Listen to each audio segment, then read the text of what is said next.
قربانی کا جانور خریدنے کے بعد اب وہ عیبدار ہو گیا تو اس جانور کا کیا حکم فقہا نے نقل کیا ہے؟ چنانچہ اگر خریدتے وقت جانور بالکل صحیح سالم تھا، کوئی ٹینشن نہیں تھا اس جانور میں، بالکل درست تھا وہ جانور، لیکن بعد میں عیبدار ہو گیا، تو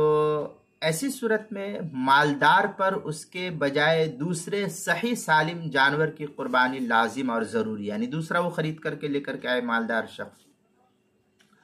اور اگر فقیر شخص ہے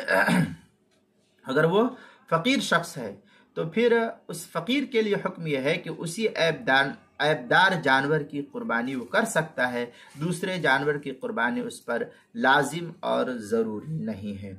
چنانچہ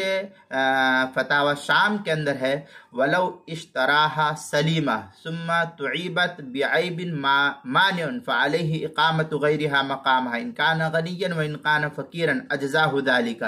اس طریقے کی عبارت جو ہے فتاوی شامی جو در مختار مع شامی جو زکریا بگٹی پور دیوبند کا ہندی نسخہ ہے، اس کی 9ویں جلد صفحہ 471، اور کراچی کا جو چھپا ہوا نسخہ اس کی 6ٹھی جلد صفحہ 325، فتاوی تاتار خانیہ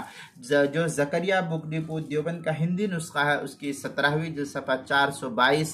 مجمع الانہر 4تھی جلد صفحہ 173، بدائع الصنائع جو زکریا بگٹی پور دیوبند کا ہندی نسخہ ہے اس کے 4تھی جلد صفحہ 316، جواہر الفقہ 1لی جلد صفحہ 450، آپ کے مسائل اور ان کا حل 4تھی جلد صفحہ 169، کتاب المسائل 2ری جلد صفحہ 320 اور 321 پر اس کو نقل کیا گیا ہے۔